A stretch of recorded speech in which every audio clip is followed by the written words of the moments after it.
To my first lecture related to statistics. In the first lecture, I would be discussing statistics and representation of data.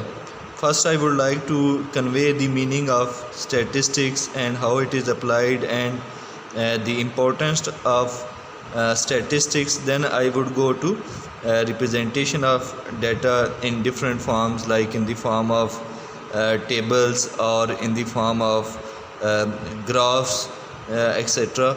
All would be discussed in the first lecture.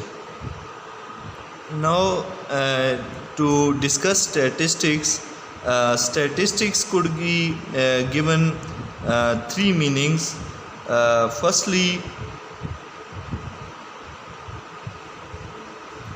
it can be said that statistics is numerically facts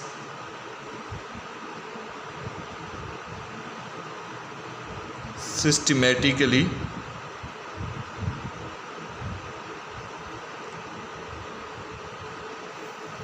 arranged, right? Numerically facts systematically arranged will be statistics. In this sense, statistics of prices, statistics of road accidents, statistics of crime, statistics of birth, etc. In all these examples, the word statistics denotes a set of numerical data in the respective field. So you collect the data in that particular field which I have discussed, and there could be many more. Secondly, statistics is a discipline that defines procedures and techniques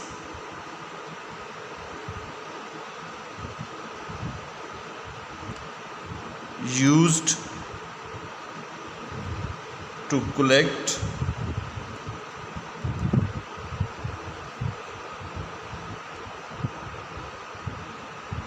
process and analyze numerical data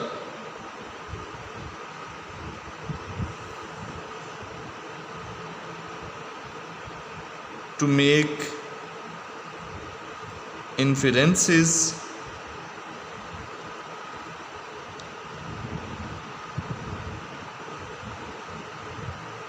and to reach a decision in uncertainty, right? And thirdly,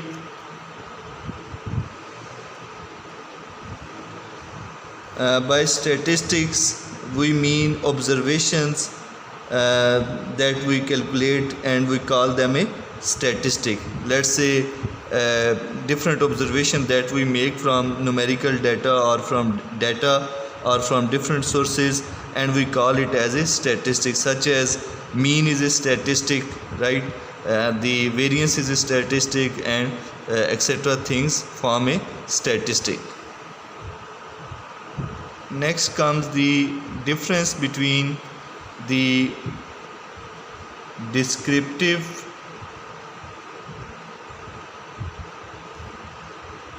and inferential statistic.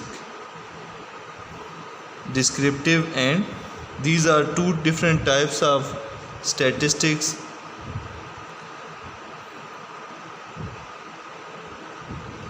In descriptive statistics, we basically deal with the concepts and methods concerned with the summarization and description of the important aspects of numerical data. This area of study consists of condensation of data, their graphical displays, and computation of a few numerical quantities that provide information about the center of data and indicate the spread of observation. Basically, descriptive statistics deal with the mean or average or and variance, etc. And inferential statistics deal with the procedures for making inferences about the characteristics that describe the larger group of data or whole, which is known as population, from the knowledge derived from only a small part of data. Basically, we take a sample which is a part of the large data which is known as population, and we make basically inferences from the sample for the population. Let's say when elections are being held, there is a poll survey. The poll survey is on the sample of the data, and we make the inferences about the outcome of the elections of the whole population. Next is the importance of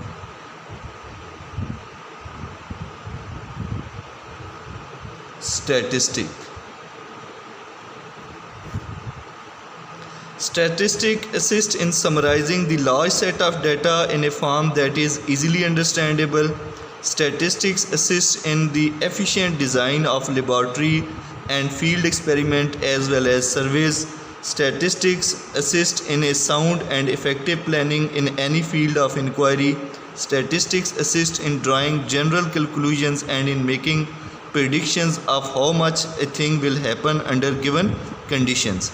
Statistical techniques, being powerful tools for analyzing numerical data, are used in almost every branch of learning. In the biological and physical sciences, genetics, agronomy, anthropometry, astronomy, physics, geology, etc. are all main areas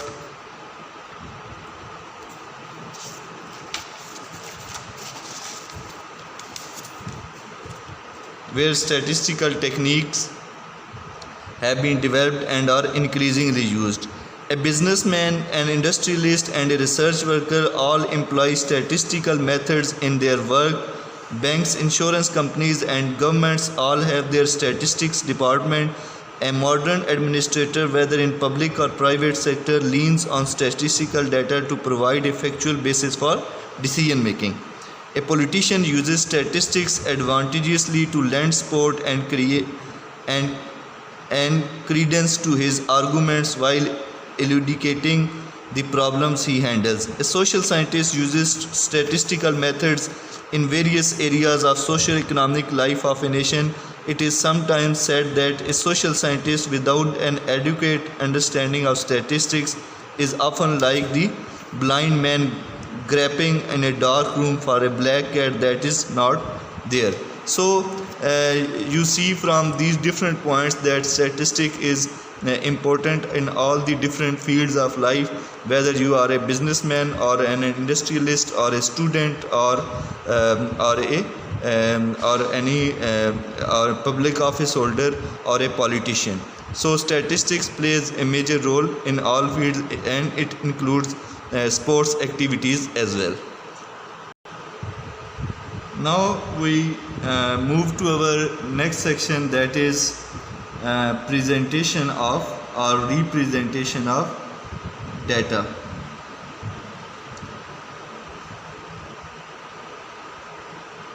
First, since the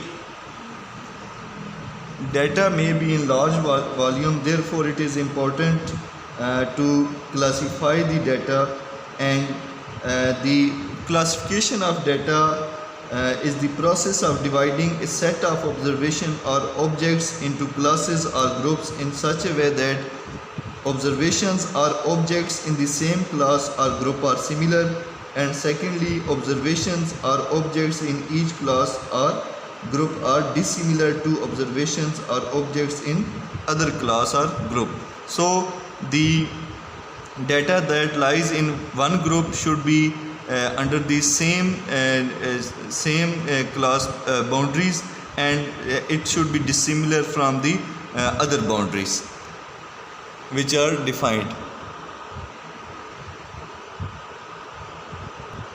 The main objective of the classification of data is to reduce the large data sets into an understandable summary, to display the points of similarity and dissimilarity, to save the mental strain by eliminating unnecessary detail, to reflect the important aspects of data, and to prepare ground for comparison and inferences. And what are the basic principles for classifications? The basic principles of classification include the classes or categories into which the data are to be divided should be mutually exclusive. Mutually exclusive means different from one another. There should be no overlap. The classes or categories should all be inclusive. All inclusive classes are classes that include all the data. As far as possible, the conventional classification procedure should be adopted. The classification procedure should not be so elaborate as to lead the trivial classes, nor it should be so crude as to concentrate all the data in one or two classes. Next, we should know we first described the classification of data, and next is the tabulation.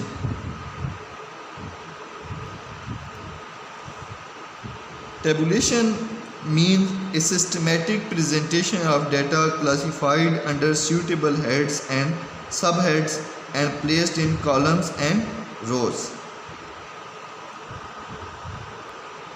Next comes a very important aspect of statistics, that is frequency distribution. Right? It is the organization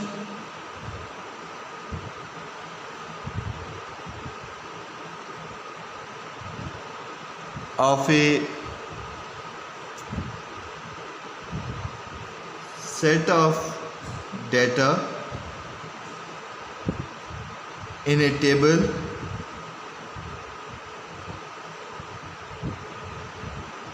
showing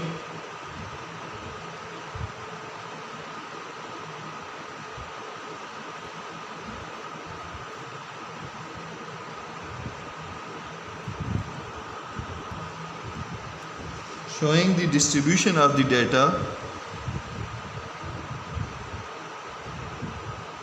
showing the distribution of data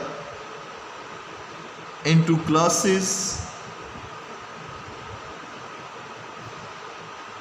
or groups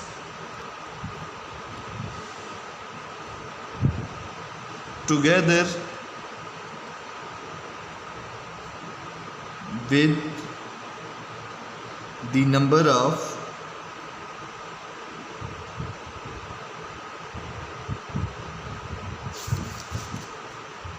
observations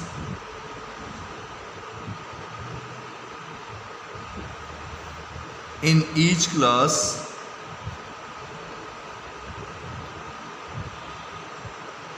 or a group.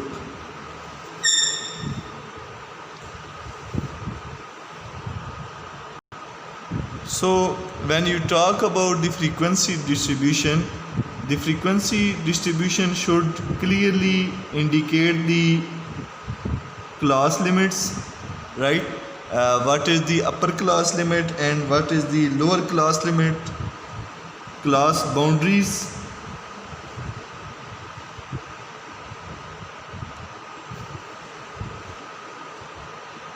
and class width or class interval.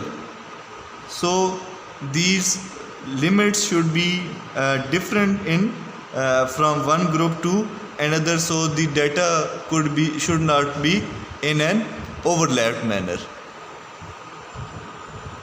To elaborate all these points, let's look into an example that will elaborate basically how to make class boundaries and how to calculate the frequency of the data.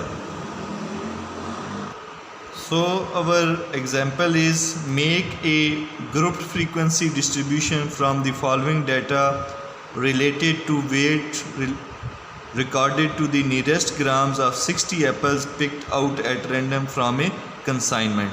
So this is a sample of data of 60 weight of 60 apples, and you can see the spread of this data, and so we see that the maximum the maximum weight of the apple is 204 gram, and the minimum weight is 68 gram. So there exists a difference of 204 minus 68 would be 136. Now we have to make the classes, and we have to decide how many classes we want to make. Suppose we want to make 7 classes or groups of equal size, right? Then we have to basically divide this difference by the number of classes, and we will get the size of class interval, and we want equal size of class, right? So we roughly take this size of class interval to be which is denoted by h to be equals to 20. So we start our observations from, let's say first we start from the class interval 65, and it will go to 84, and then from 85 to 104, and then from 105 to 124, and then from 125 to 144, and from 145 to 164, and from 165 to 184, and from 185 to 204. So these are my different classes or groups that I have made to represent this data, and I have chosen the 7 classes and calculated the size for it, and then rounded off the data to calculate the size. And you can make 8 classes or 10 classes or 5-6 classes, whatever you want to include the groups in your you can make it, right? But it's your own choice if you want to be more to make smaller the group size or larger the group size, depending upon the kind of data or the information available. This would be my weight, right? And next then I would find out how many entries lie within these class boundaries. That would give me the frequency of my data, right? That I have already we have seen what is frequency. The number of entries in this particular class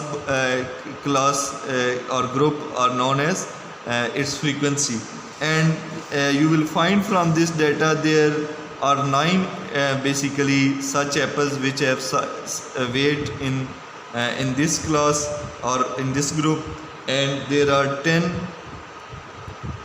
You can find it out for yourself in this data, that 10 lie in this class or group, and 17 lie in this one, and 10 entries lies in this class interval, 5 entries lie in this class interval, and 4 entries lie in this and 5 lie, and the total would be 60, right?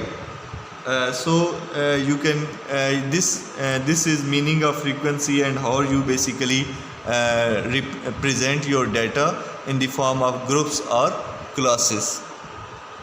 And if say this class upper limit and lower limit of the group data, if it is same, then you basically add the difference of these two classes. You add here and you subtract from this one. This will make it a different value.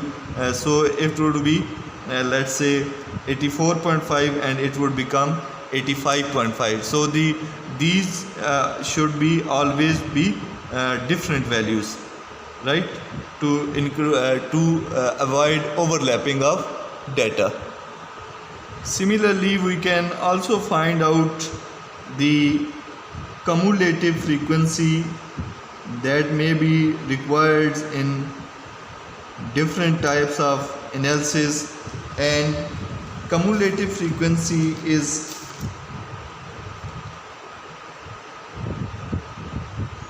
the total frequency of a variable, total frequency of a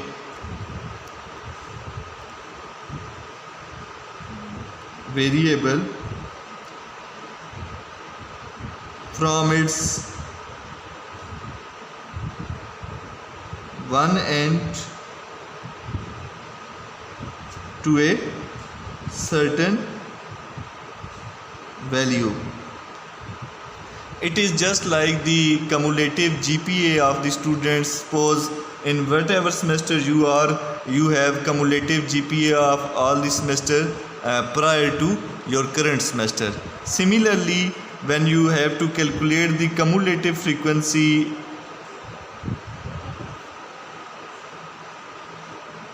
you add up all the previous values. Suppose here the cumulative frequency would be 9, then you have to sum the previous values. 10 plus 9, cumulative frequency would be 19, and 19 plus 17, it would be 36 over here, and then the 36 plus 10, 46 at this point, and 51 at this point, and 55 at this point, and 60 at this point. So this is how you calculate the cumulative frequency of your data.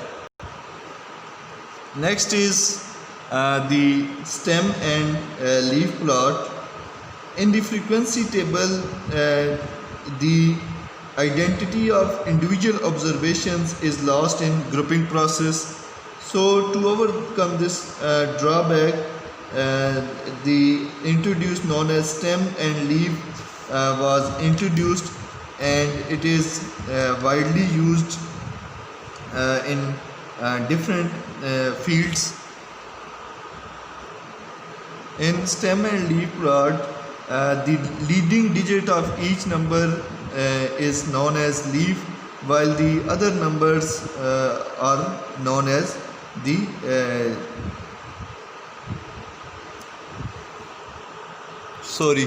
the leading number in stem and leaf plot is known as stem, and the other numbers are known as leaf. Suppose you have a value 243. Now this 2 would become the stem, and both 4 and 3 would become the leaves of this number. So this gives the identity to individual observations, and these are usually separated by a vertical lines. The stem and leaf, suppose in this case the stem would be 2 and leaf would be 43. And further you can divide this. You can also make the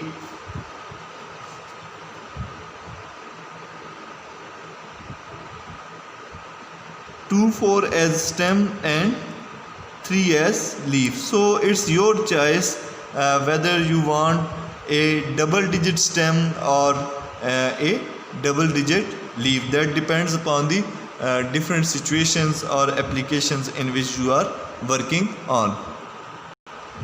Now there is an example related with the stem and leaf plots. The ages of 30 patients admitted to a certain hospital during a particular week are as follows. Construct a leaf and stem display for the given data. Now first we would consider the different possible stems.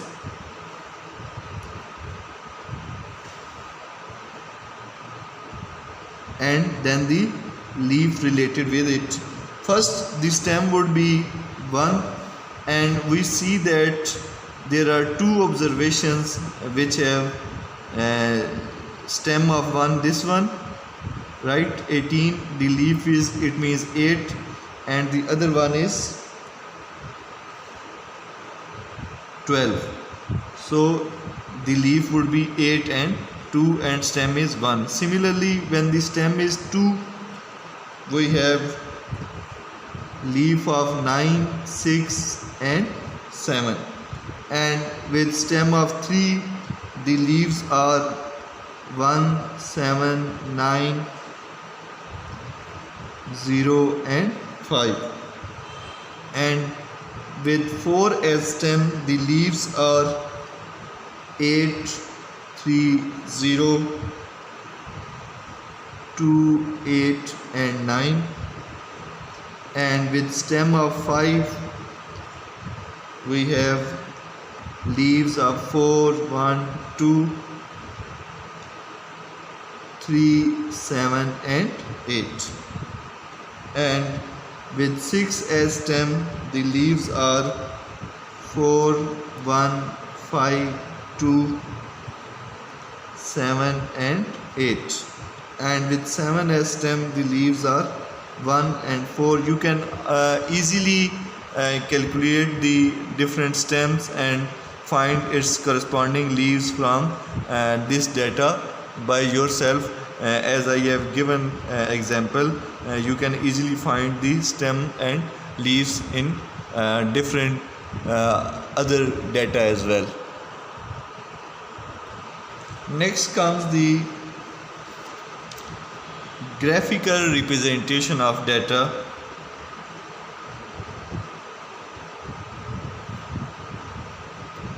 Graphical representation. The data could be represented graphically in terms of bar charts, or you can say multiple bar charts, and in terms of pictograms, pie diagrams, and profit and loss charts. These are all different types of graphs or graphical representation of data. Suppose when you are using the bar chart,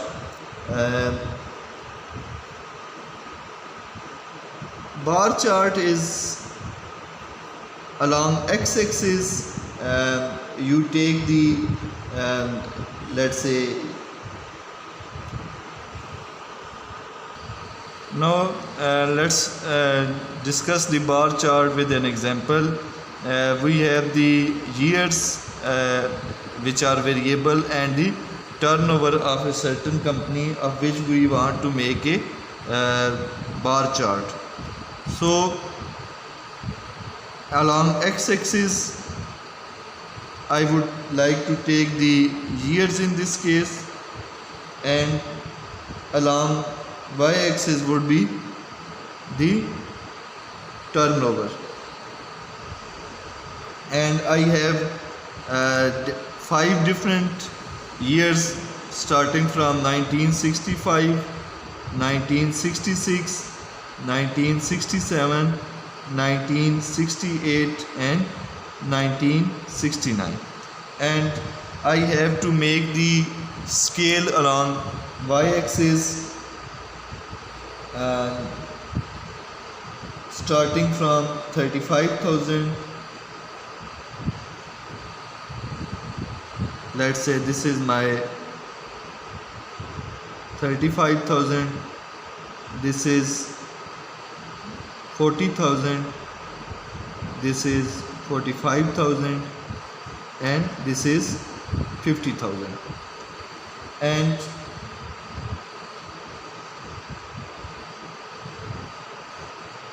in 1965 I have to make basically rectangles of the different turnover that have been produced to represent it by a bar. And in 1965-66 the profit was 42,000, that goes like this, and the width of this bar doesn't matter. In 1967 I have to go to about 43,500, which I am making like this. And in 1968 the profit was 48,000, and in 1969 the profit was 50,000. So this is my bar chart. This is the bar diagram of the turnover of a company for 5 years. You can also make multiple bar charts which shows two or more characteristics corresponding to values of a common variable in the form of grouped bars. There could also be a component bar chart which is an effective technique in which each bar is divided into two or more sections proportional in size to the components parts of total being displayed by each bar. The examples are given in your book, example 2.10 and example 2.9. Pictogram is another way of representing the graphical data. Pie diagrams is also a way of doing the same thing along with the profit and loss charts.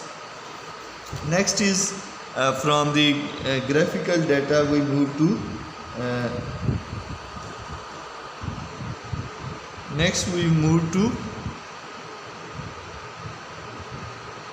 graphs. Diagrams are useful for representing spatial series. Diagrams fail when we want to represent a statistical series spread over a period of time or a frequency distribution or two related variables in visual form. For such representation, graphs are employed. Graphs present the data in a simple, clear and effective manner and that facilitate comparison between two or more statistical series and help us in appreciating their significance readily. So you people already know the importance of graph, and we would like to study the histogram, which is a graphical way of representing data. In histogram consists of set of adjacent rectangles whose bases are marked off by class boundaries on the x-axis and whose heights are proportional to the frequencies associated with respective classes. The area of each rectangle represents the respective class frequencies. This is one of the most important graphical representation of a frequency distribution. When the class intervals are equal, the rectangles all have the same width and their heights is directly represents the class frequencies. That is, they are numerically proportional to the frequencies in their respective classes. Now let's look at an example to study histogram. Construct a histogram for the following frequency distribution relating to the ages of telephone operators. The table is given in which ages from 18 to 19, the number of operators means the frequency is 9. and the data is given. As you see that the class intervals are unequal, so the height of each rectangle cannot be made equal to the frequency. The height of a rectangle is therefore calculated by dividing the frequency by the corresponding class interval, which we see in the table, and make a table for it. And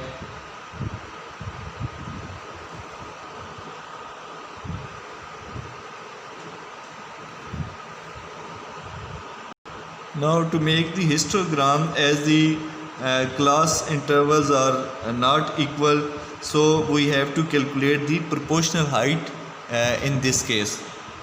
Now the first class boundary would be from 17.5 to 19.5, and the class interval in this case is 2, and we know the frequency already given 9, and 9 divided by 2 would be its proportional height, that is 4.5.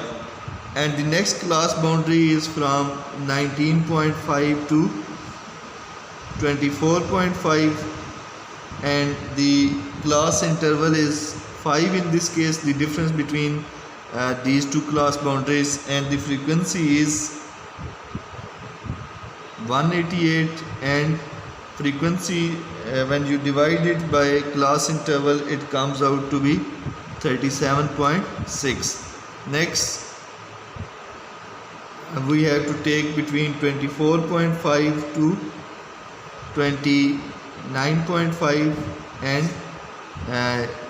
the class interval is 5, and the frequency in this case is 160, and 188 divided by 5 would be its height, that is 32. And next is 29.5 to 34.5. 5 is class size or class interval, and the frequency is 123, and 123 divided by 5 gives me 24.6. And next is from 34.5 to 44.5, and the size is 10, and frequency is 84, and the height would be 8.4 in this case. And last one is from 44.5 to 59.5 with the size of 15 and frequency of 15, and the height would be 1. Now the histogram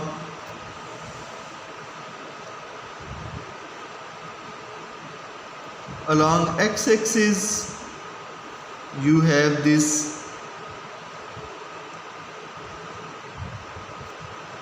class boundaries, and suppose in first case it is from 17.5 to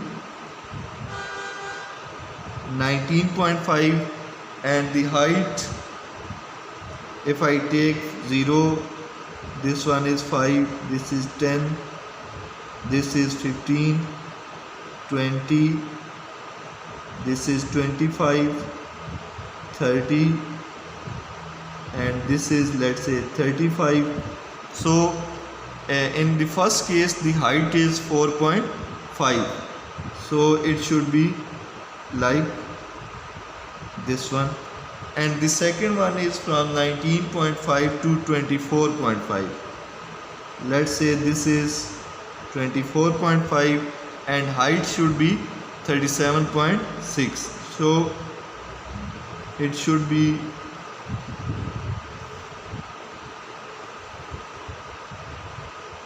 like this one, 37.6. Next one is from 24.5 to 29.5. This is, let's say this point is 29.5, and the height should be 32. So 32 should be around here, and I would join it with it. This would be 32, and the next is from 29.5 to 34.5. Same class size of 34.5 and the height is 24.6. It would be around here, sorry, like this one, and next one would be from 34.5, and I have to basically double this size, that is 44.5, and the height of it is 8.4. It would be around here, this one, and next is from 44.5 to 59.5. 5, 10 and 15, as the size of class interval has increased, which is here it should be 59.5, and the height should be 1. So this is my histogram. Along x-axis I have these class boundaries, and along y-axis I have the height. This is histogram